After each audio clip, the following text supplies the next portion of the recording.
You're listening to Podketeers. Welcome to episode 460 of Podketeers.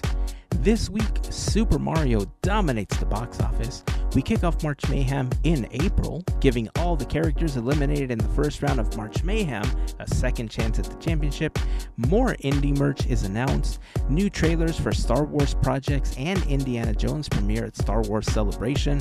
And of course, we continue highlighting the last 100 years of the Disney Company with our segment, Great Moments with Mr. Andrew. We'd love for you to join the conversation on our social networks, including Instagram and Facebook, but we invite you to join us on Discord. Joining the community is super simple. Just head on over to podketeers.com/links and click on the Discord button to join the community.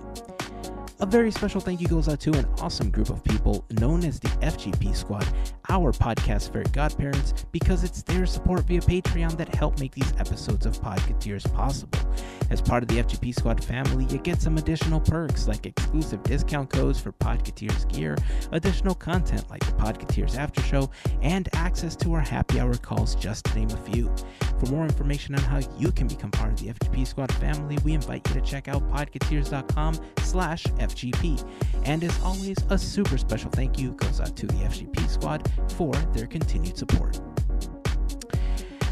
So that's it. That's going to wrap up the intro. If this is your first time hanging out with us, welcome. We hope that you enjoy the episode and that you come back for more.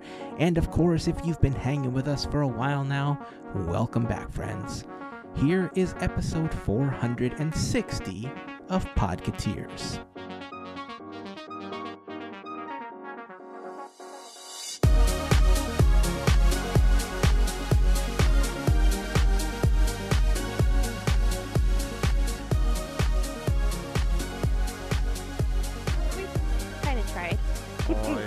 A lovely bunch of coconuts. We did it. I don't know. I was going to sing the Dora song, but then I gave up immediately. The We Did It song from Dora, you know. The song? We did it. Yeah, that's very good. And then there was the map and the backpack and the monkey, and we did it. I think that's as much as I can sing. We did it. We did it. I don't know. I remember Swiper No Swiping. He was the swipiest, I think. What would Swiper think of TikTok? Swiping up, swiping down, swiping? I don't know. I think Swiper would be addicted to the swiping even more than he already is. So much swiping. Swipe up, swipe down. All day long. I don't know. I don't know what you do on 3 a.m. swiping up and down. I still haven't gotten TikTok, so I'm assuming it's just like how all the other ones are formatted. You just swipe up and swipe down. That's it. Okay. Kinda. Except that with Instagram, it's a continuous feed. Mm-hmm. Like a ribbon, basically, that you're just loading and it's just kind of going. Yep. With TikTok, every time you swipe up or down, it's a completely different video that takes up the entire screen.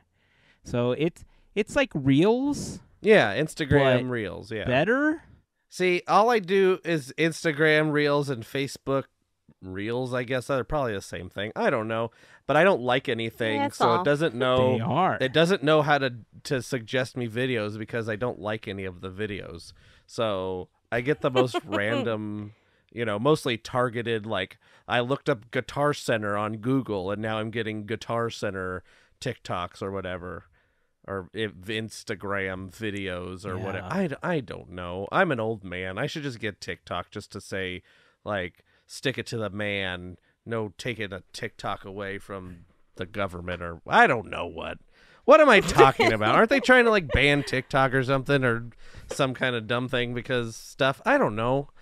They are. Well, so the story was, I don't want this to turn into this huge political talk, but essentially the TLDR is that there was a bill introduced that was originally called the TikTok ban bill, and everybody was like, oh no, they're going to ban TikTok.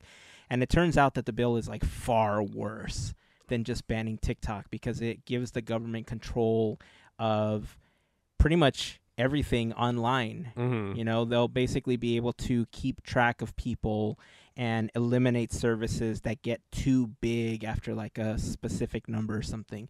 There's places where you can read the entire bill. That's not what our podcast is about, and I don't want to pretend that I know everything about it. So if you do an internet search for the Restrict Act, you'll be able to find a lot of information about it right now. So check it out if you're interested, but it is kind of scary the way that it's written to be able to control a lot of social apps. And TikTok was just being used kind of as a shield, basically. It was one of the more popular apps right now, and so they were using it as an example, to try to take it down. But again, that's not what our podcast is about. Go read up on the Restrict Act, and then you can find out what it's about. It says here, the party in the first part. No, I'm just kidding. I'm not going to read any of it.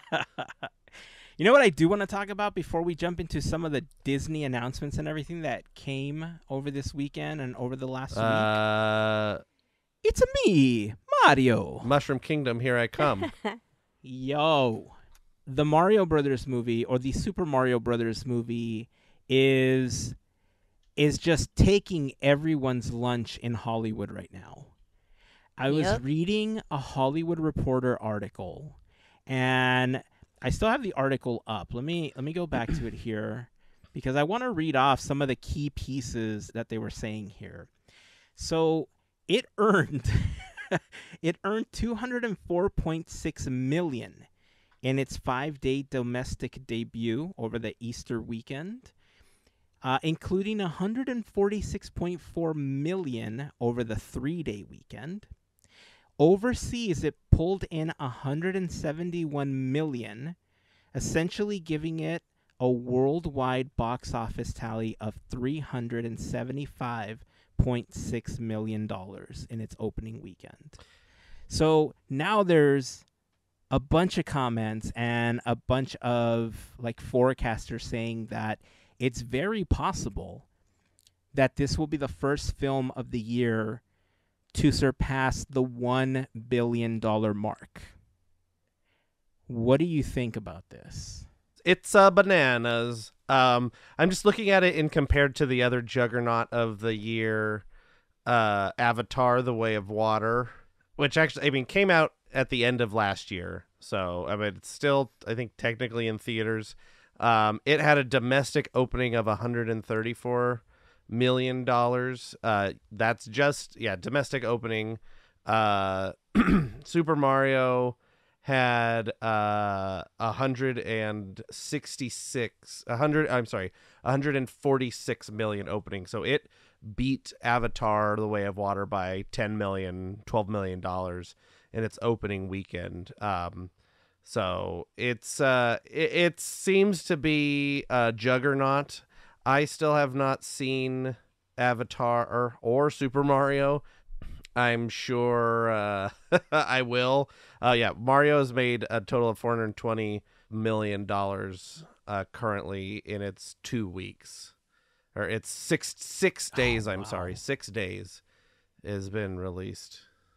Yeah, this article is a day or two old at this point. Yeah, it's 6 days as of recording this. Can I read the accolades from? And again, this article is a couple days old now, but here's some of the records and the accolades the film got opening weekend. Okay, so biggest worldwide opening of all time for an animated film, passing Frozen 2. Okay. Second biggest domestic opening of all time for an animated film, passing Finding Dory. Second biggest international opening of all time for an animated film. Frozen 2 still remains on top, and Super Mario is right underneath that, basically. Biggest opening of all time for a video game adaptation. And until recently, Sonic was kind of up there. Sonic was kind of holding the video game genre because people like the Sonic movies. I like the Sonic movies. I thought they were pretty good. Biggest opening of 2023 to date, and that is surpassing Ant-Man and the Wasp: Quantumania. Top opening in Illumination's history, which was previously held by Despicable Me 2. 4th biggest global day and date opening in Universal history. That's a hard one, obviously, because some of the films that held the top spots for Universal were Jurassic Park and a couple of the Fast and the Furious franchise films. Another record was top 5-day domestic opening for a Wednesday to Sunday launch. The last film to hold that record was Transformers: Revenge of the Fallen. And a top animated opening of all time for IMAX. That's crazy. I think in general, I think sometimes people forget, like they see movies from Disney and Pixar, and yeah, the fandom is super huge for Disney and really anything under the Disney umbrella. But I think sometimes people underestimate the fandom that like gamers have, especially Nintendo fans, and how loyal they are to the product, ranging all the way back to the original NES. Yeah, and I want to say it kind of helps that they had the land open well before this, so that had to play like major into this. But I mean, we know that nostalgia is always going to be that number one thing that's going to attract people, and it's Mario. I love Disney, but it's Mario, and it's a whole different love that we have for it. So, you know what? Kudos. Kudos. Yeah. You know, it's funny. I hate to. I don't know. It feels weird to sound so selective about nostalgia at times, right? Right. Because I guess there's some people that would consider, like last week, right? We were talking about Moana getting kind of this reimagining with The Rock and Ali Icravalo, you know, kind of helming this project. We were talking about how it hasn't been like 10, 15, 20 years like some of the other live action remakes have gotten and stuff. But why do people seemingly treat like the Disney nostalgia differently, and we can say like, oh, they're overdoing it, but then we get like Mario and it's like, nostalgia rules, hell yeah. Is it because we're not getting it over and over? Yeah. It's not in your face. Is that what it is? Yeah. I think that's what it is. So it's Iger brought this up with the whole fatigue talk that we had. I think we just need a break, and I think that's what it is. So Mario wins. Yeah. It's so strange because I left that talk with so many mixed feelings, right? Because like I love the Marvel films. I love them enough that I can watch many of them over and over, and I don't feel like I get sick of them. When a new product comes out, I think I like the product enough that I don't necessarily feel the fatigue, but I don't know. Like I saw the trailer to the Marvels, and that was a big topic of conversation online. They're like, oh, well, yeah, this looks, it's another Marvel film. Like, we're over it. And I was like, I don't know. Like, I saw it and I thought, well, that looks kind of fun. It looks like this, like, almost like a buddy cop movie to me. Like, they're all just going to be having fun, like, switching places and getting angry at each other because they might be in the middle of a fight that they're about to win. And it's like, boom, transport to somewhere else. Like, I don't know. It felt funny to me personally, right? And I am not the biggest Carol Danvers fan. And even I thought like, this looks like a fun movie. Like, I think I could kind of like vibe with this. Right? And no one's going to die. So, woo, there's that. We don't have to worry about it. There is that. There is that. And cats. So. Yeah, that was a funny scene. Man. So anyway, Mario totally ruling the box office right now. We haven't had an opportunity to go see it. It is on our list to go and watch it. I did find another drive-in to go watch films at. It is far. It is far. I will say that. It's much farther Road trip. than the one that we used to go to. That's kind of how I feel. It's basically a road trip at this point. But it's worth it. I want to watch this movie, and so probably within the next month or so, we're going to head out and watch it. But yeah, if you've had an opportunity to watch the Super Mario movie, join the conversation over on Discord. We'd love to hear your thoughts. We'd love to hear specifically about the nostalgia factor. Like, how do you feel and how do you balance out nostalgia? Like, how do you feel about the Mario thing and the Disney thing we talked about? Because I feel like because of how much is put out, I can understand why it's, like you said, Mel, it's kind of in your face, right? Yeah. And so it can feel overwhelming to get a lot of that particular product. But also, if it's well done, like, I don't know. Like, if I get more to The Mandalorian and The Mandalorian is always good, I haven't seen the new season because I've been banking it and I've been really trying to stay away from spoilers. And then somebody's all like, oh, well, we got these 2 guest stars. And I was like, why? Why? I was doing so well. So that was basically my sign to finally watch what's out before more of it gets spoiled.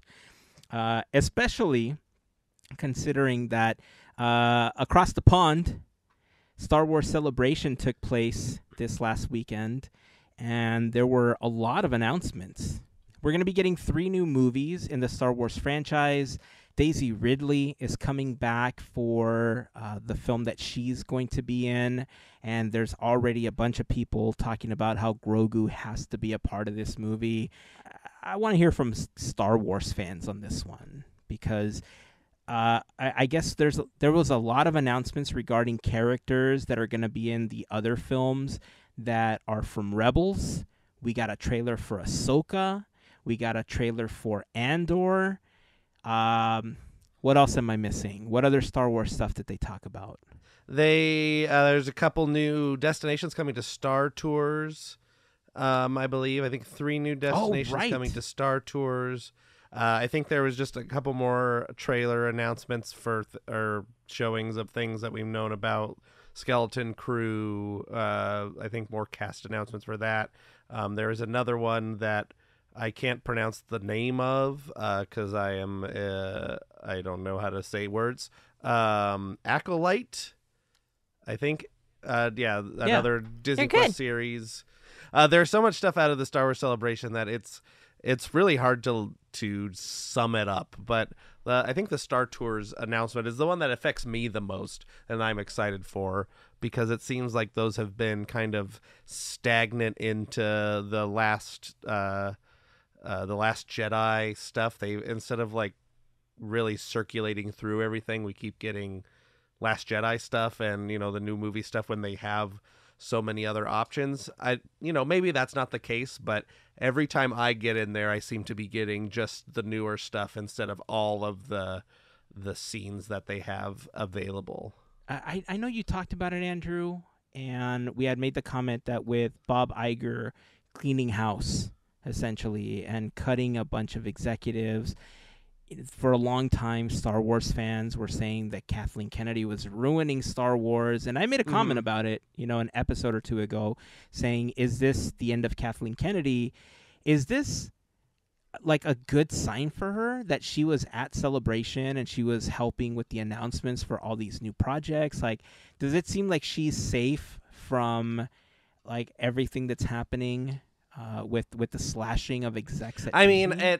Like I said last time we talked about it, I think she's doing a good job. I don't think that there's any reason to get rid of her. I know there's a lot of like animosity, maybe from some hardcore fans or what have you, whatever they may be, people that don't like Kathleen Kennedy in general. I don't know, but I would take this as a definite way to show that we are still, Disney is still behind Kathleen Kennedy, the decisions she is making for Lucasfilm, the decisions she's making for Star Wars in general. I mean, The Mandalorian's going great. I think we don't know revenue and all this different stuff and what it's doing, but it seems to be that The Mandalorian is doing just fine, and all their other series. I mean, I think Kenobi did great. I don't think Andor didn't do so great, I think, initially, but it has a second season coming. I still haven't watched Andor, but I think it was very critically like acclaimed, but I like people just didn't watch it. But I think that may be changing. I think people might be watching that more now, which I haven't started, but I'll get to it eventually. Everybody's got stuff on their list to watch, I'm sure. But I do think that this is a good sign of her sticking in her place. Again, like I said last time, we'll be seeing what happens with Indiana Jones, and if this was the correct choice. I think it from everything I've seen, it does look like we're headed in the right direction. So, and I always want things to be good. I never want anything to be bad. So, make it good, and I'll be happy. Like, like I don't think I mean, some people might, but I don't think anybody just like roots for something to be bad. No, I get you. I'm totally there with you.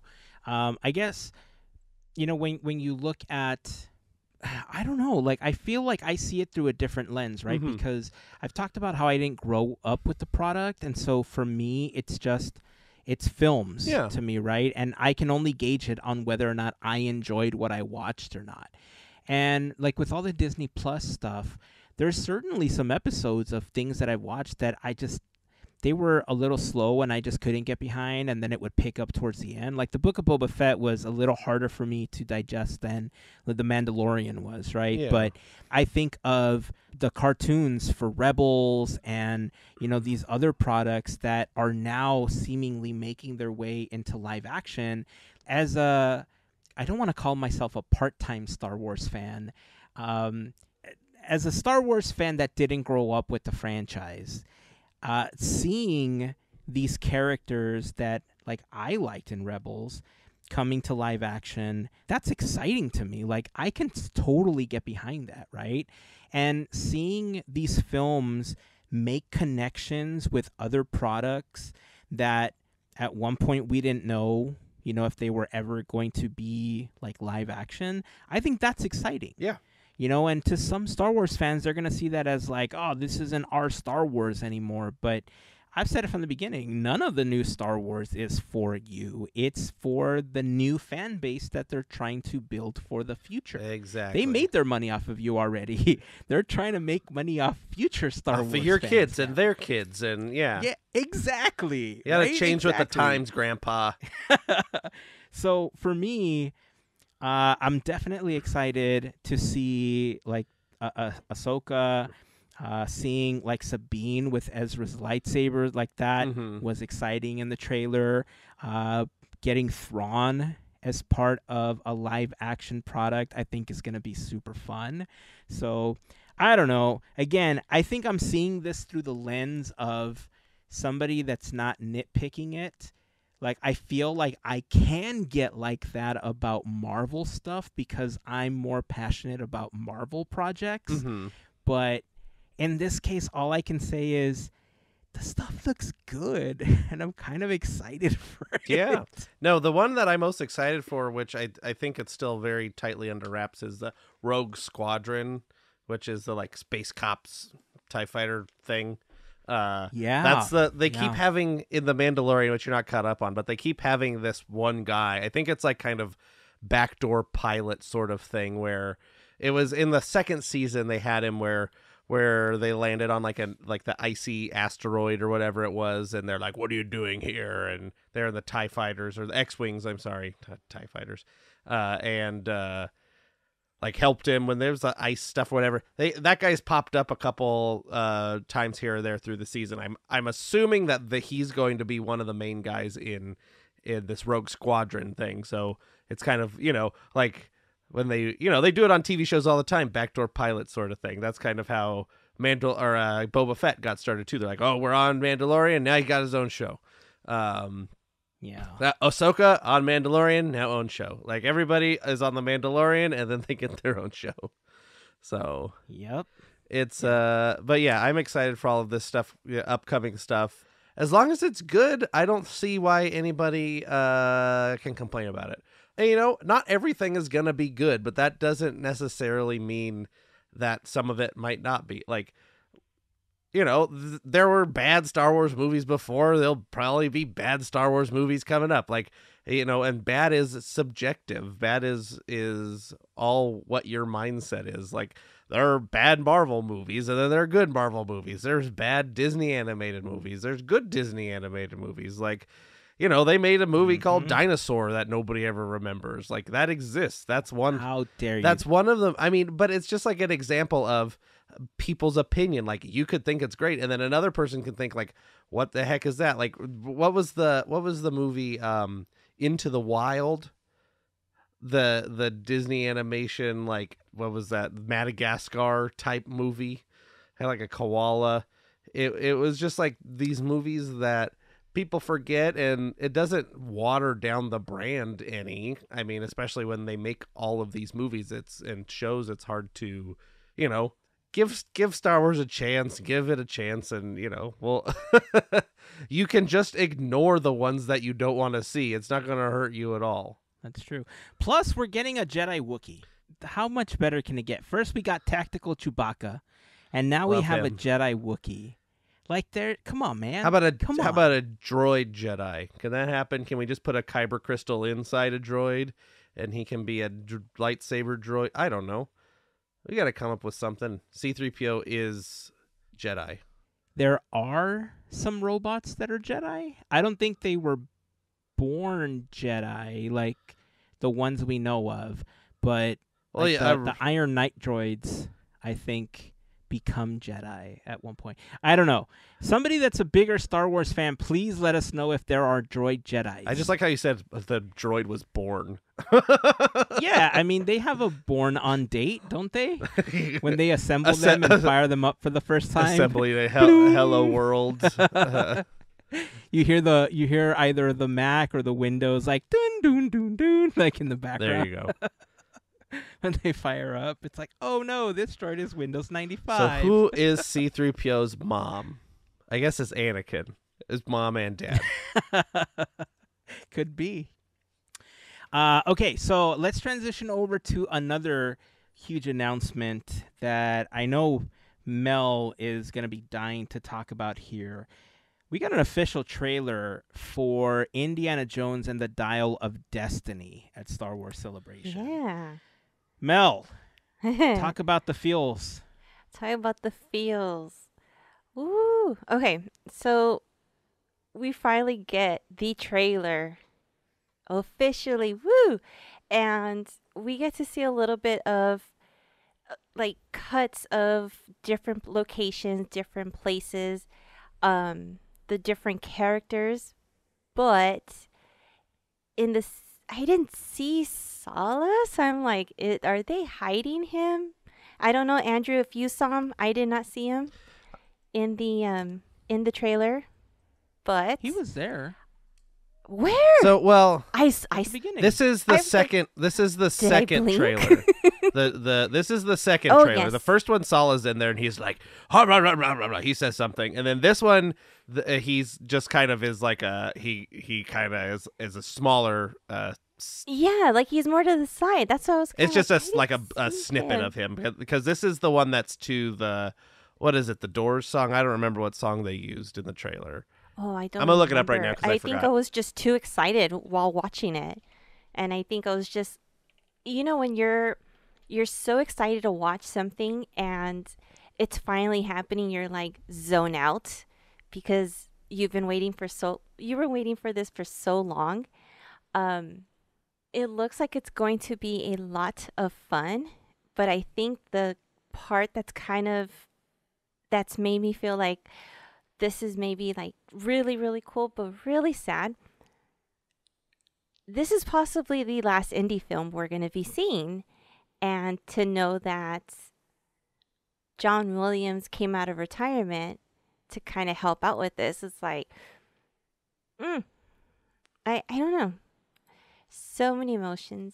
Do you really think it's the last indie film, though? Because I think so. Maybe the last indie film with Harrison Ford involved, right? Because Probably. But we've had the talk about who's going to be Indy next, or who's going to take on the whip. right. Yeah. Yeah, we all know it's going to be Finn Wolfhard. I'm just kidding.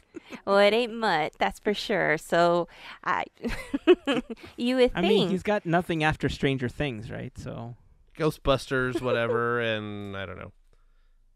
But anyway. I mean, there's the internet's like, well, we've seen Short Round come back. You know, let's do like a movie that takes place 15 years after, and he comes in to somehow take the dust off the fedora, you know, find his whip, find his letters. I say go for it. So Indiana Jones is dead? Is that what this is going on? His stuff is in a museum. We will say that. I mean, I'm okay. In the museum. I'm okay with this. I mean, Ke Kwan is having a big resurgence right now. Definitely earned resurgence, but I think that might be a good way to extend the universe in the Indiana Jones film. Like, he can, take up the mantle, as they would say. Harrison Ford has said, like, he's Indiana Jones, and I don't know, he's the only Indiana Jones, and it dies with him. And we all know that that's not true. Movies, once you die, anything can happen. We don't know, who knows if he has some weird contract about who plays Indiana Jones and something, blah, blah, blah. This is stuff we don't know. But I think that if anybody could get his blessing, it's Ke Kwan to make an indie film without Harrison Ford. And I think it would be like very fitting. It would be. I think there's also precedent for something like this continuing without the main actor, because on Disney Plus last year we got National Treasure: Edge of History, and it was based on all the stuff that Nicolas Cage did without Nicolas Cage, right? It was just a bunch of new characters that were kind of continuing the story within that universe. So who's to say that we can't do the same thing with Indiana Jones, or hear me out, or could this be the launching pad that we've needed to launch the SEA projects? Oh. What about Young Sala? Young Sala on Indiana Jones, or on Disney Plus, on Indiana Coming Jones. to ABC. Coming to Disney Plus. Young Sala. I've been fighting for Young Sala Chronicles. Yes, I've been fighting for Young Sala on Disney Plus. Only besides us, if you just talk to the average person that has seen an Indiana Jones movie and said, "Who's Sala?" they probably couldn't tell you by name. Yeah. So he's probably not the best person to base a TV show around, but they've done crazier things. So I don't know.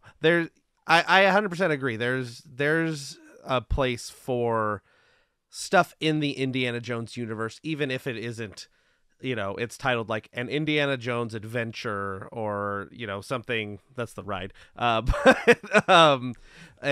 Something along those lines, where it's parallel stories, or, tangential stories of things that, like, what happened, what's happening what if it's just a TV show of the college, and like Indiana Jones leaves on an adventure and they have to find a sub for his class, and Indiana Jones the college years. It's just when Indy leaves and it's like his sub, and stuff happens. A comedy ensues. It's a comedy Indiana Jones show. I don't know. As long as they don't do some kind of reality show where a bunch of people are stuck on an island and it's like Indiana Jones Escape from Mara Island or something like that, I think we're okay.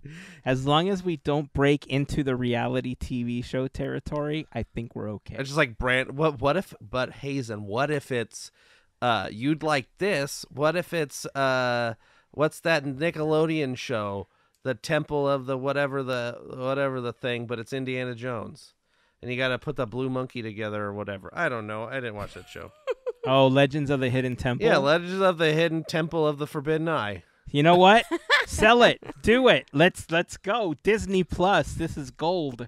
Indiana Jones and Legends of the Mara Temple of Doom. Just Legends of the Temple of the Forbidden Eye. Or whatever it is. Yeah. Boom. Done. He's already Done. got Mara's got a Sold. big old Bobby? head. Like, it's perfect. Expect a text. That's funny. All right. Well, I know there's going to be a ton of people excited about this project, regardless of whether or not we get Legends of the Temple of the Forbidden Eye, a new game show coming to Disney Plus, or if we get Escape from Mara Island, a new reality TV show coming to MTV, I guess. That's MTV2. MTV2. That's where all reality TV shows are nowadays, right? Yeah, sure. Or if we get a National Treasure Edge of History style continuation, or hey, look, again, this is the launch pad for the SEA projects. Throw Jock Lindsay in at the end of the Indiana Jones movie. Let it be an after credits scene where you see Indiana Jones coming home from a hard day's work, and he just happens to land at this bar, and it's Jock Lindsay's bar, and then he looks at a picture of, I don't know, Harrison Hightower, and he's like, that guy looks interesting, and then just cuts to black, and then that's it. That's what we needed. That was all we needed right there. I don't know. Maybe I'm asking for It's too possible. Anything is possible. Or if I text Bobby, should I just text Bobby? Maybe that's what we need. It's been a while since I've had a chance to talk to him. Maybe he changed his phone number. Give it a shot. We'll see. We'll give it a shot, exactly. All right, before we continue with some more indie goodness, I do want to remind you that this episode of Podketeers is brought to you by a fantastic group of listeners known as the FGP Squad, our podcast, Fairy Godparents, and it is their support via Patreon that help make these episodes possible. Being a part of the FGP Squad family gets you some additional perks like access to our happy hour calls, access to the Podketeers After Show that we've posted on Patreon, a special section of our Discord, giveaways, discount codes, all sorts of stuff. If you have any questions about being a part of the FGP Squad family, reach out to us. We'll be happy to answer any questions that you might have. You can either reach out to us on any of our social networks, or you can join us on Discord. Joining the community is super simple. You can head over to podketeers.com/links and click on the Discord button to join us. But yeah, to all of the members of the FGP Squad, we just want to send a huge thank you for your continued support. We got a call coming up very soon, so make sure that you keep your eyes or ears peeled for the information on our next happy hour call. Let's see. Back to Indiana Jones for a second. I saw you posting a bunch of Funko Pops. A bunch of Funko Pops. Goodbye, money. One, yeah. I was gonna ask, how many of these are you planning on buying? First of all, I have my eye on 2. Do I know how much they're gonna be? No, but they're the 2 most expensive ones because they're the larger ones. There's a Indy with the boulder running, like he's running away from it, so that's pretty iconic. The other one is Indy with the skull placement for the Sankara stones in Temple of Doom, and I'm like, oh, that looks cool. I'm kind of, oh yeah, there's that, and then there's like 10 million other indie ones and Short Round, and yeah, you can't. There's so many. There's just so many. But those 2 I'm actually looking forward to. Yeah, I mean, you know me. They have a Sala, so I'm buying the Sala. He will go on the Sala shelf. Already in the cart. It's in the cart. Sala shelf. It's pretty sad when it seems like there's more merchandise of Sala than there is of Temple of the Forbidden Eye. Sometimes it feels like, but anyway, that's definitely on on the purchase list. I do like the scene ones, the boulder, the Sankara stones, and then Indy with Henry in the motorcycle. They're all very cool. I mean, there's a Marion, there's a short round, there's a tote, there's a few different iterations of Indiana Jones, Professor and in the Club Obi-Wan version, like there's beat up Indiana Jones. He's all like there's so many different versions of him as well. So I'm excited for all of them. I don't know if I can justify getting all like 12 Indiana Jones Funkos, but the Sala one will be mine no matter what. If I have to pay a premium, whatever, I'll just pre-order it, whatever. But yeah, that's definitely the one for me. You gotta know it. The Marion Funko, she has like the little tiny monkey. Mm-hmm. Like that's so adorable. I will say though that being, I don't even know what to call it, but of the three of us, I'm the least fan of Indiana Jones. Like I like it, but I'm like the smallest fan, I guess. Yeah. But man, Not that crazy Funko like us. with the boulder. Well, I mean, I got my own crazy things that I'm a fanatic of, right? But even I can appreciate these Funkos, and I want to buy the one with the boulder. It looks so cool. I mean, it's so does. iconic too, that boulder. I mean, it's everything. It's one of the most iconic pieces of movie making, I think. Did you see that they have the lounge flies that are going to feature the same artwork also coming out? I have beef with that because they are charging about $15 more for the same size backpacks just because it's indie. So yes, they're usually about 75 and this one is 90. I'm like, no, I'd rather get my Funkos. And see it that way. There's some other like funny stuff that's coming. Like I always, they released a lot of different things.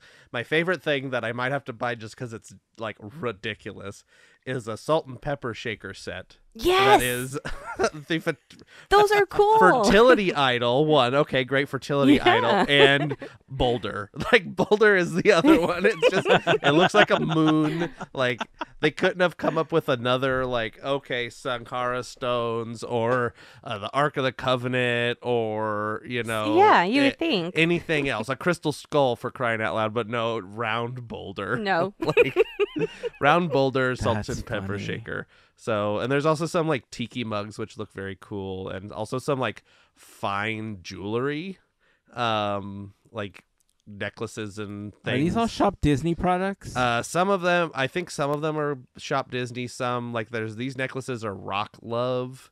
Then there's like some Funko games. There's some tiki mugs that are from Geek Tiki, Geeky Tiki. So Indy and the Minecart. Tiki. Yeah, Geeky Tiki. Indy and the Minecart plus oh no, these are different. There's some mugs too. There's all kinds of stuff that has come out. Geeky Tiki is also making a fertility idol mug. So yeah, there's a lot of stuff coming.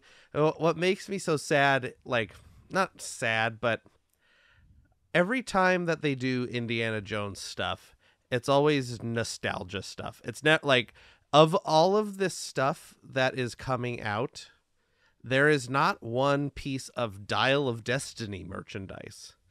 There's not been anything announced for Dial of Destiny. It's all Raiders and Temple of Doom, and there's no Kingdom of the Crystal Skull mentioned whatsoever. Last Crusade stuff, but they got the memo. But I mean, we got the Crystal Skull on Shop Disney, but everything is the same. It's all nice stuff, but it is all just the original 3 films, and so I do hope that there will be merchandise for the new film, because the whole isn't the whole point of the film to like do the stuff for the film as opposed to just like re-up the nostalgia for the original 3. I don't know. That's my thing with the ride too. Okay. Can I want to comment on this? Yeah, because this kind of circles back to the whole nostalgia thing with Nintendo and, when is it too much, when is it too little sort of conversation, right? In this case, I feel it's appropriate for two reasons. And I actually wish that Marvel would take a page out of this, but it's difficult for them with everything they have going on. Here's my thinking behind this. Okay. It's been so long since the last indie film, and I know that it wasn't particularly well received or as well received as the other films were. Why not capitalize on the famous scenes, for starters? Mm-hmm.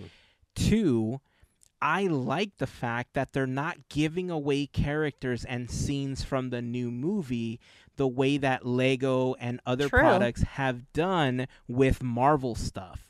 Because when those new products leak, they give away like key components. Like we've seen Funkos ruin characters. Like we probably knew about the new Black Panther or Namor because of a Funko like 3, 4, 5 months before it was even announced as part of the film. You know what I mean? So the fact that there isn't any merch for it yet, I think is good. Once the film launches, they can launch the new stuff, and great. Then you can have your new merchandise. But this is also good just from your fan standpoint, because you're always saying like, hey, we don't have enough indie merch. Now you have it. Yeah, they gave it to I mean, us. I always say we don't have enough Indiana Jones and the Temple of Forbidden Eye merchandise is where my standpoint is. It is a e-ticket attraction. I will die on this hill. That is, an e-ticket attraction has basically no merchandise that is related to the attraction. It's related to the property. That's like, True. I mean, granted, if you go like, I don't know. I'm trying to think of another example of this, which it's hard.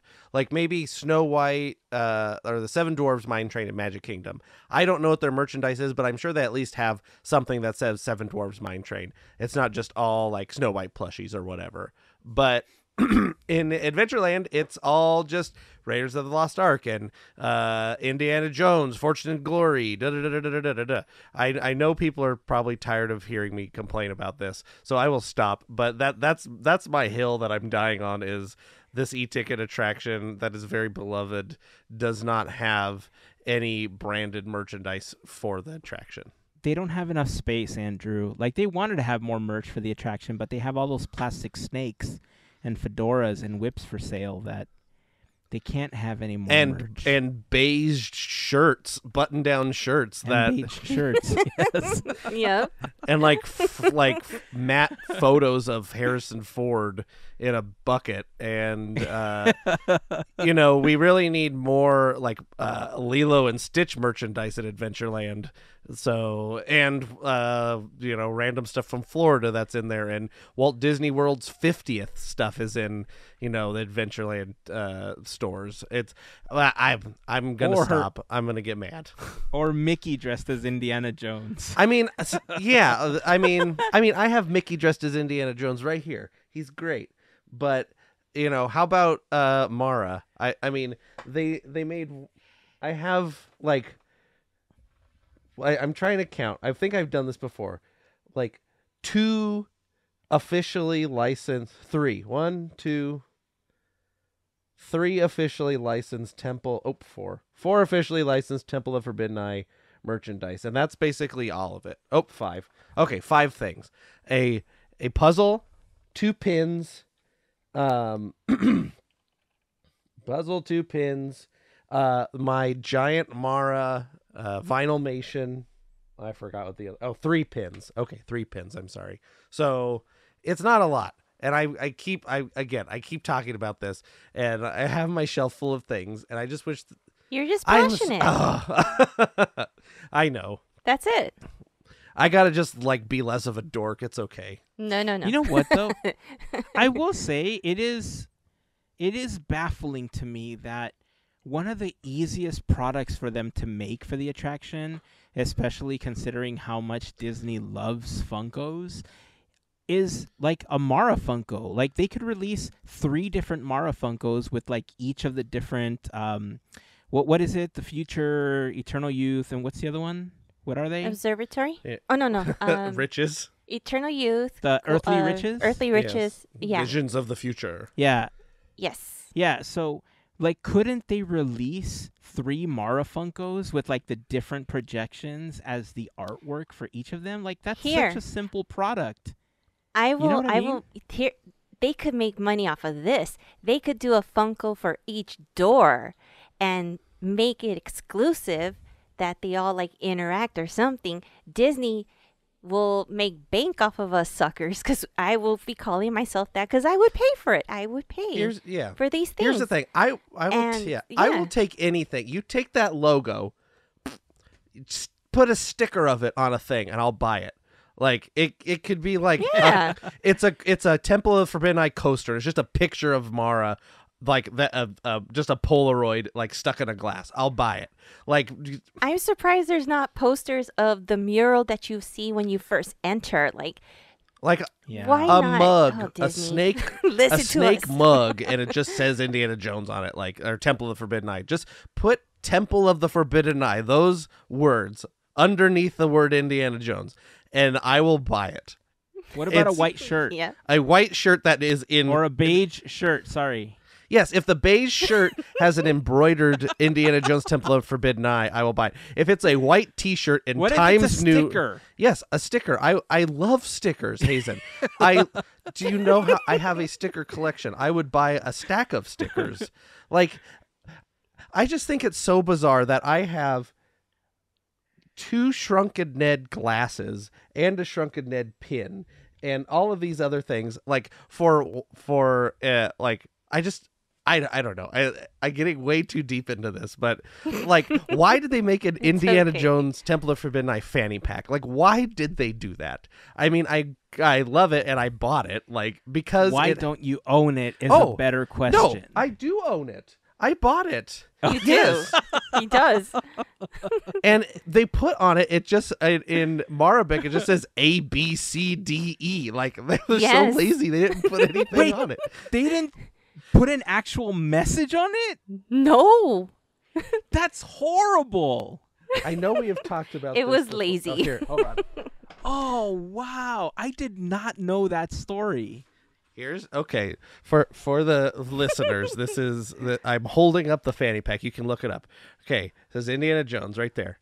It doesn't say Temple of Forbidden Eye, but it does have the eye logo, the coin, and then we have the Indy Whip logo, and then a skull, and then here it just has A B C D E in Maraglyphics or Marabic, however you want to call it.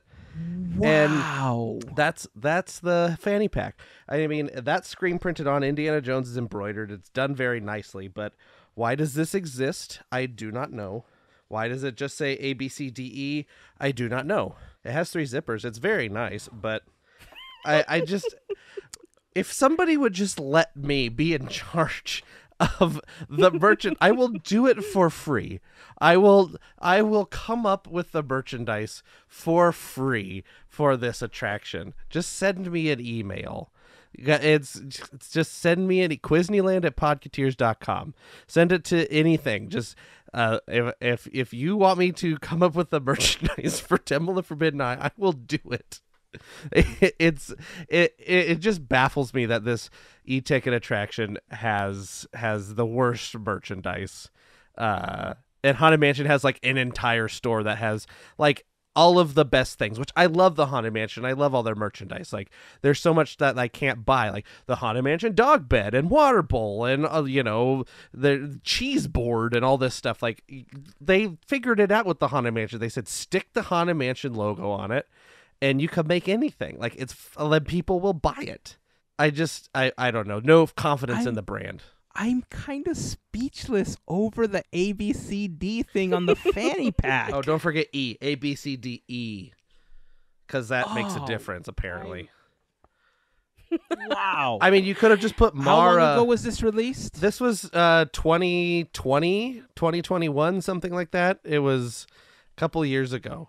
But, like, why not put, choose wisely or any of the messages, any of the messages that exist. They literally went and just B C D E. It's the dumbest thing. You know who designed this fanny pack? The same people that No. designed that Fear the Beards T-shirt with the Duck Dynasty Oh, guys for Pirates. this is much better designed, but I was gonna say, was it designed by like Elmo or something?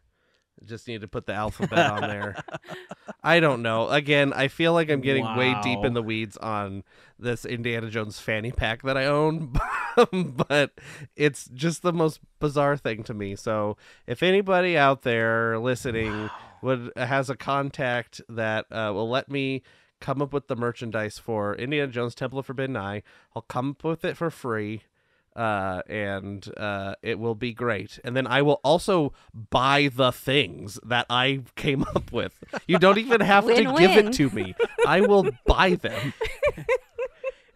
You're like, I would make them myself, but I don't have a merchandising Yes. factory or anything. I don't know how to 3D print. I don't know how to model and all this stuff, but I will say, you know it'd be a good idea? How about Indiana Jones coasters? Like, okay, whatever. Like, how about Mara's big head salt and pepper shakers? Like, these are just, not good ideas. I will work more than 4 seconds on the ideas.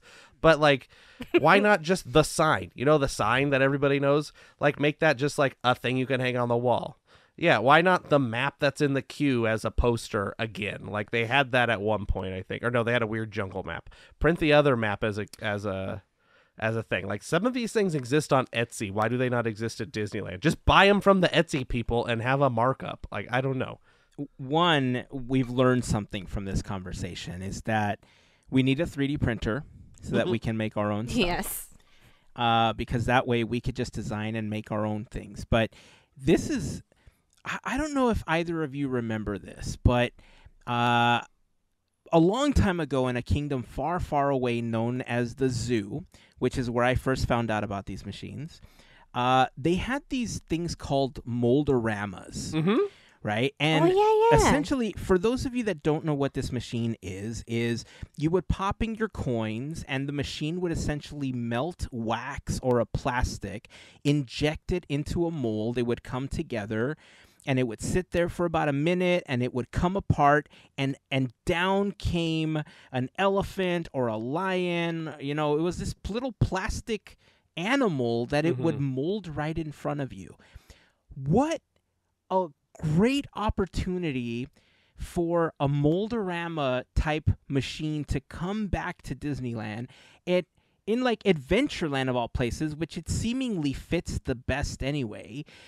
And it molds a Mara statue for you, like live. And then they can even make their own version at Imagineering that'll just quickly spray paint it with a couple things, or they can inject it with like a gold looking filament or something like that. Like, how awesome would it be, the same way that you get your pennies and all that stuff, like to watch this little Mara statue mold in front of you, and what a cool keepsake, right? Speaking of the pennies, like the Yeah. pennies and the medallions, like, why is there not a medallion machine in Adventureland that sells Temple of the Forbidden Eye medallions? And why isn't there a press penny machine that has Temple of the Forbidden Eye on it? Like, no, if there's a press penny machine, I'm sure it has Tiki Room and Stitch and probably Jungle Cruise or something, like, and Mickey in a safari hat or something, if I had to guess. I don't know. But again, there's just so many lost opportunities. But yes, the Moldorama is very cool. I believe in Las Vegas at the Neon Sign Museum, there is a Disneyland Moldorama there that was in the parks that is still functional. I think you can get a Donald Duck, if I'm not mistaken. But yeah, some of those are still functioning. Right. They did have that. I think they actually had one of them at the D23 Expo, like in one of the first two expos, I want to say, is where they that had sounds it. about right. Oh man, I don't know. I think these need to make a comeback. It's basically an early form of 3D printing that's super fast. You don't have to wait for the print, right? I don't know. I'm starting to wonder, when you made the comment earlier about Harrison Ford saying like, this is it, like nobody can be indie past me. Like, I don't know, like how much truth there is to all of that. Like, if he holds the franchise, in the palm of his hand, sort of thing. I wonder if there's any truth to that. I wonder if that's why they can't do merchandise. Like maybe somehow Harrison Ford said, I don't want merchandise for this attraction. Like I'll you can use the but it's not even his, right? Correct. That's the crazy thing. So well, I don't know. He has actually nothing to do with the attraction. I mean, I think I've told this story before. I think it was on my first episode of Quiznyland, because of the Super Bowl halftime show, the Indiana Jones one from 1994, 95. Right. Both the attraction and the and the halftime show were being done simultaneously, and so they had talked to Harrison Ford. They said, "Hey, we have this attraction coming, Indiana Jones attraction, and we also have the halftime show that we'd like you to do." And he said, "I don't want to do the halftime show, but I'll do the attraction." And somebody mistakenly sent him the wrong script and sent him the halftime show thing, and he got upset. And he said, I wasn't doing the halftime show. Now I'm not doing either one. So the voice in the attraction is not Harrison Ford. I mean, it's pretty obvious that's not him. So he really doesn't have, other than somewhat of his likeness, and in the animatronics, he has really no ties to the attraction. Like John Rhys Davies is in the pre-show, but again, Harrison Ford doesn't play Indy in that. It's another actor. That's why you never see his face. So there's a bunch of stuff where Harrison Ford really isn't tied to this attraction. So, and they do make, they do make stuff like this fanny pack and random pins, and like when they did the March Madness attraction teams, like they had a temple, the temples. They did. They use it sparingly. I think it's just my curse of Andrew liking the things that they'll never make merchandise of. It's Indiana Jones Temple of the Forbidden Eye and Who Framed Roger Rabbit. Like, I don't know. Again, like, Who Framed Roger Rabbit was an e-ticket attraction, the only e-ticket attraction in Toontown for 20 years, until Mickey and Minnie's Runaway Railway came, and there is a dearth of merchandise for that as well. Like it's for having a store right next to it. The store just sold Mickey Mouse stuff and plates and, Mickey ears and stuff. Like, again, I think it's just I've chosen to like the things that I will make myself mad about because they will not make things that I can buy of it. I think it's just a bad choice on my part, I guess. You know what? We're going to have to figure out how to add Indiana Jones to the next March Mayhem.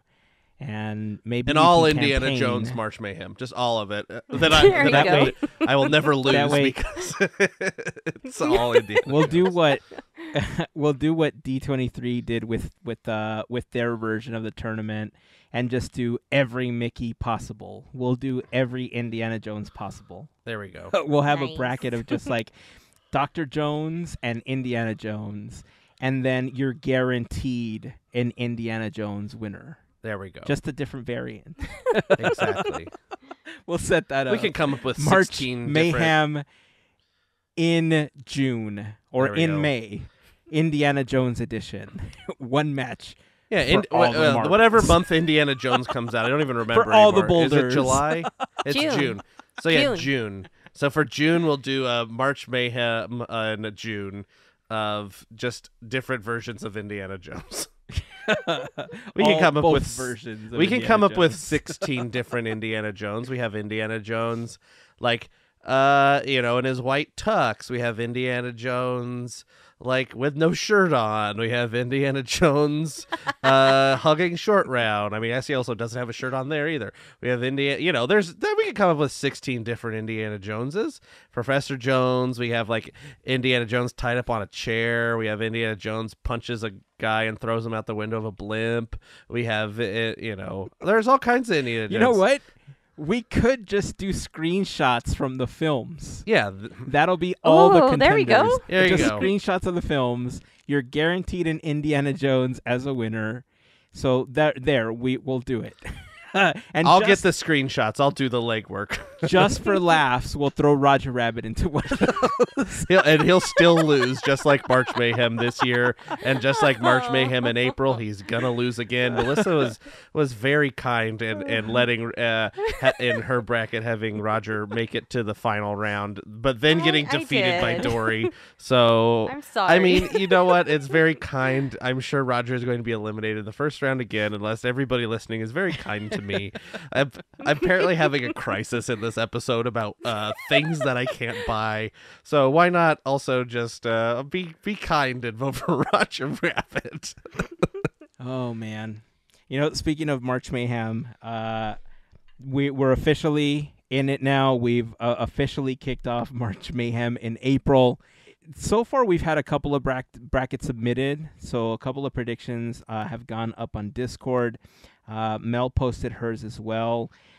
I still can't decide who I want to win the whole thing. I think I'm going to post mine within a day or two. But yeah, this is fun. Some of those matchups I feel some people are just going to like skirt by, and then there's others where I think Brian had like Tony Stark against Thanos, in the end for his prediction. And in true MCU fashion, he has Tony Stark winning over Thanos and winning the whole tournament. Listen, if that bracket turns out to be true, man, I might just cry. I might just cry. Aww. If Brian nails this one, I might just cry. Like you, Andrew, you don't choose popular attractions. I apparently cannot choose a winner for March Mayhem to save my life. Because every single one, I think, with the exception of the Ghost Host, I did really well with the Ghost Host. That's been the only time I feel like I've made it, a few rounds in.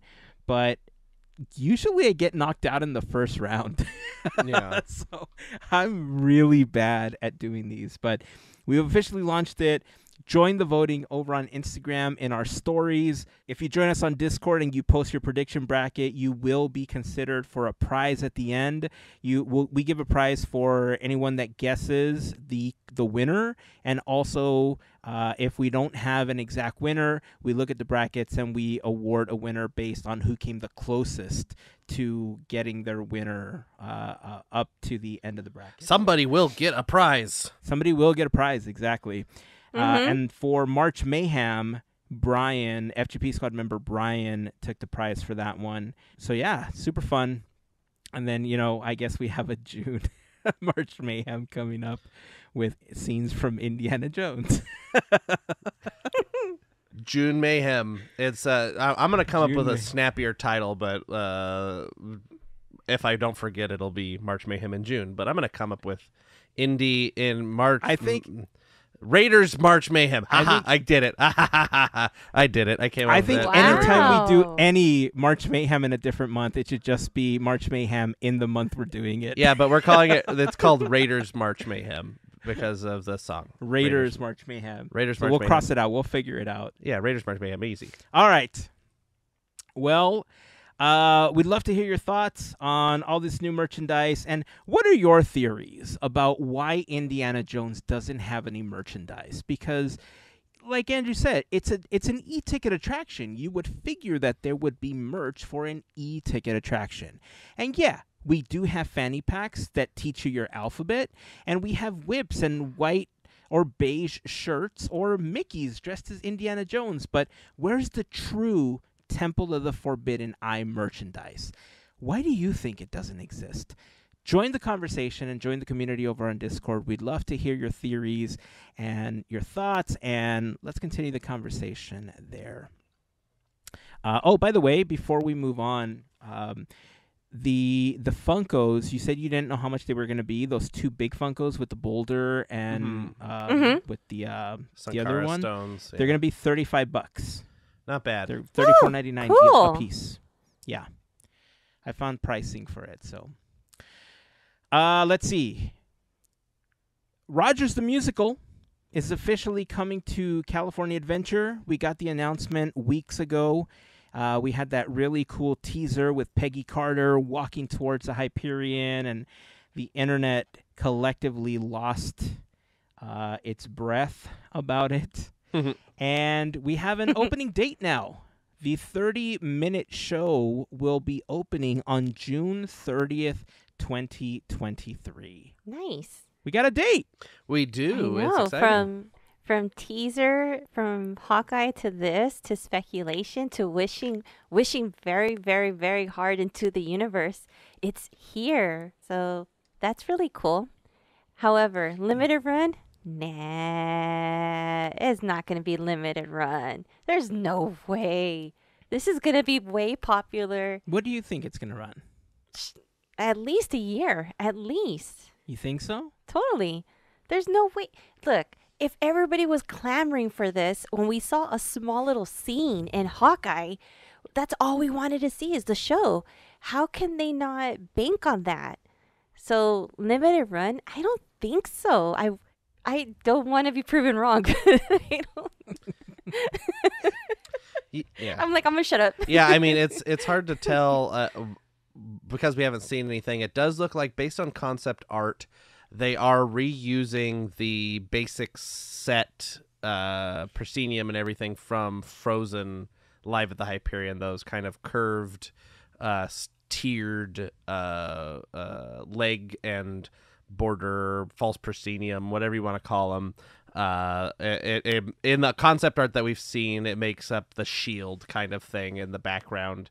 So that is, if you remember Frozen Live at the Hyperion, it was the same deal. They projected on it, and so it does seem like they are cutting more corners than like when they replaced Aladdin with Frozen. They took everything out of Aladdin and put completely new in for Frozen. And I can see them doing this because they did spend a lot of money on Frozen. Big companies were involved in this, Tate, other production companies that make a big Broadway stuff. So I can see a world where the Frozen staircase is used in this, just being redressed, things like that. It's hard to say, but I think one of two things happens. One of three things. I mean, I guess there is a world where it just kind of closes, kind of debatable.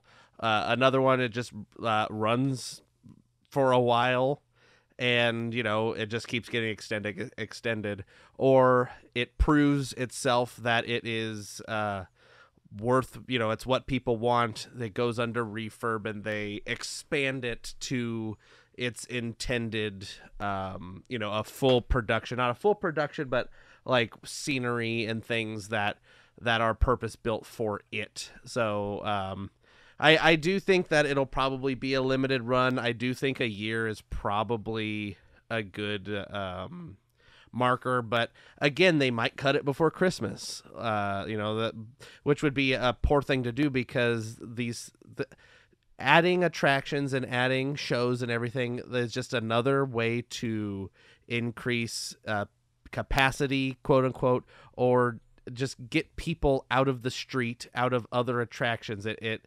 spreads people out. So there's no good reason that I can think of why they should only have this a limited time and then get rid of it.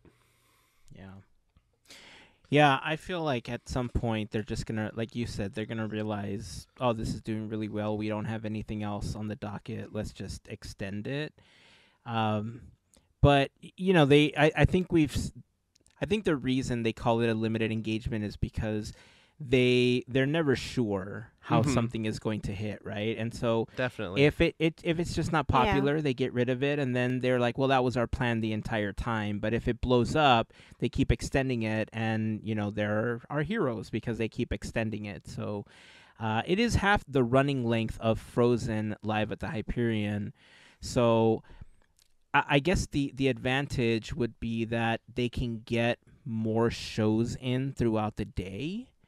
And depending on how much the set changes throughout the show, they may not have to do too much of a reset. So they might be able to do more shows. And especially in the summer, like you said, an air-conditioned place is much nicer than sitting out in the sun, waiting for an attraction or something. So I'm eager to see what the show is going to be like now that we have an opening date. I'm sure that there's going to be cast previews and there's going to be tons of videos on YouTube about it. So I'm going to keep an eye out because I am just going to want to watch it at this point. Yeah, it's lengthwise. I mean, it does make sense that if it's, Aladdin, a musical spectacular, was 45 minutes, Frozen was 55. This is about 30, as they're saying.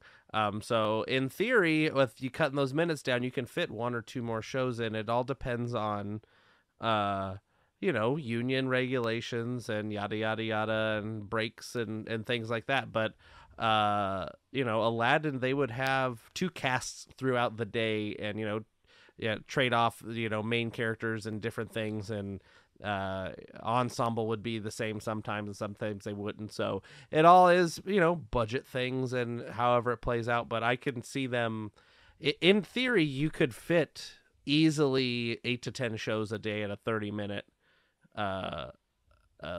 Probably 8 at the maximum, but Aladdin was running and Frozen was running 4, I think, at the most. 4 to 5. 5 is the most I've ever seen for Aladdin in a day.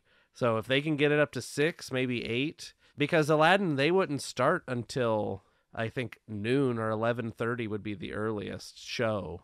And sometimes the last show would be at 6:55. So it's all just, we'll wait and see. Yeah. All right. Well, we're getting close to the end of the episode. I think now is a great time to dive into some of the history of the Disney Company over the last 100 years as we're celebrating the Disney 100 celebration with our segment, Great Moments with Mr. Andrew. Mr. Andrew. That's me. It's time to take it away. Yeah, I mean, it seems like I've just been nonstop talking for however long we've been recording. So how about a little bit more me? Why not? Yay! So luckily we got a couple of short ones. We'll see. So our years are 1951 and 1952. So for films in 1951, on March 29th, the Academy awards an Oscar for Short Subjects Documentary to the film In Beaver Valley. On July 26th, Disney premieres the animated feature film Alice in Wonderland in England at London's Leicester Square Theatre.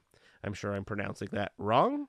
And on July 28th, it releases a true life adventure film, Nature's Half Acre, and Alice in Wonderland to theaters in the U.S. Also this year, there are 20 new animated shorts released and 3 re-releases. Other notable things in 1951, Walt assigns Ward Kimball to direct the first CinemaScope animated film, Toot Whistle Plunk and Boom. And the CBS TV network airs the special The Walt Disney Christmas Show on Christmas Day, sponsored by Johnson & Johnson. Birthdays for 1951, January 30th, Phil Collins. February 10th, Bob Iger. March 17th, Kurt Russell. April 18th, Imagineer Bruce Gordon. May 30th, actor Stephen Tobolowsky. June 9th, James Newton Howard. July 21st, Robin Williams. September 5th, Michael Keaton. September 25th, Mark Hamill. October 2nd, Sting. November 9th, Lou Ferrigno. And December 29th, animator Andy Gaskill. That brings us to 1952. For films of 1952, on February 13th, the true life adventure film The Olympic Elk is released to theaters. Also in February, Snow White and the Seven Dwarfs is released again into theaters. On March 20th, the Academy awards an Oscar to the true life adventure film Nature's Half Acre. On June 26th, they release the live-action film The Story of Robin Hood and His Merry Men. They also released the true life adventure film Waterbirds to theaters the same day. It was that film was made in cooperation with the National Audubon Society and the Denver Museum of Natural History. This year, 17 animated shorts are released. This year is also where we start getting our first real tastes of what would become Disneyland. So on March 27th, the Burbank Daily Review reports on the first public announcement of a proposed $1.5 million development called Disneyland at the corner of Riverside and Buena Vista Roads in Burbank. On April 3rd, Walt Disney submits a sketch of, quote, Fairyland to the Recreation and Parks Commissioners on Riverside Drive between Disney Studios and Griffith Park. And on December 16th, 1952, Walt Disney incorporated the WED Enterprises Company to develop ideas for a, quote, family park to be called Disneyland. Other notable things to happen in 1952. Disney makes a deal with Columbia Pictures to reacquire 50 cartoons they still controlled from their 1930s distribution deal. For the first time, this gives Disney the sole ownership of all Disney Studio productions and characters. Walt Disney directs storyboard illustrator Ken Anderson to begin building a series of miniature 3D mechanically animated scenes to be transported on a train around the country. This project is called Disneylandia. The Wonderland Music Company was formed to publish music, and at the Los Angeles Pan Pacific Auditorium, Walt Disney briefly displays a model of Granny Kincaid's cabin, which would be part of Disneylandia. The display is quickly removed as soon as it is determined that the public likes it. And we have our birthdays for 1952. March 22nd, Bob Costas. April 10th, Steven Seagal. April 16th, voice actor Billy West.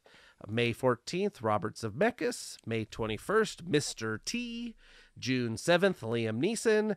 June 18th, Carol Kane.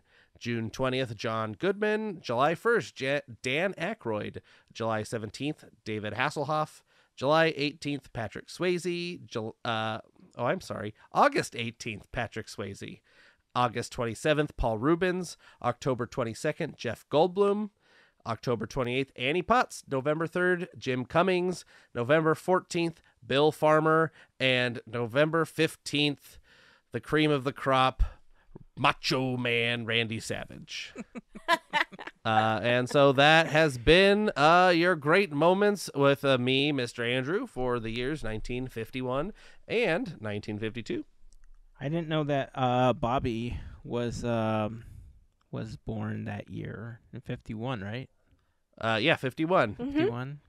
Well, Bobby, we can officially call this a shout out from Podketeers. Yay! Yay! The cream of the crop. The cream of the crop, 1952, Macho Man. I had to put that one in there. But he was in Bolt, wasn't he?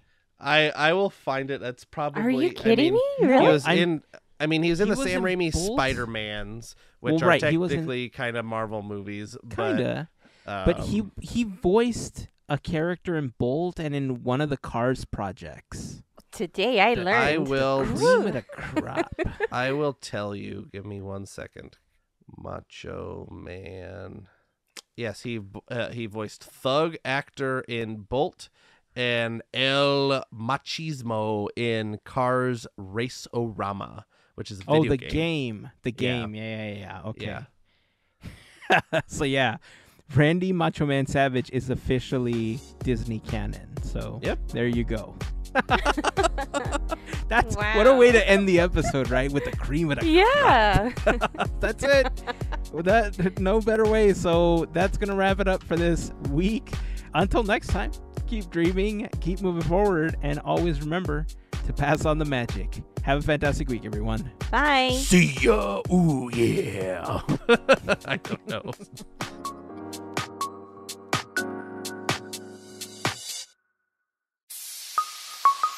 Part of the Podketeers Network.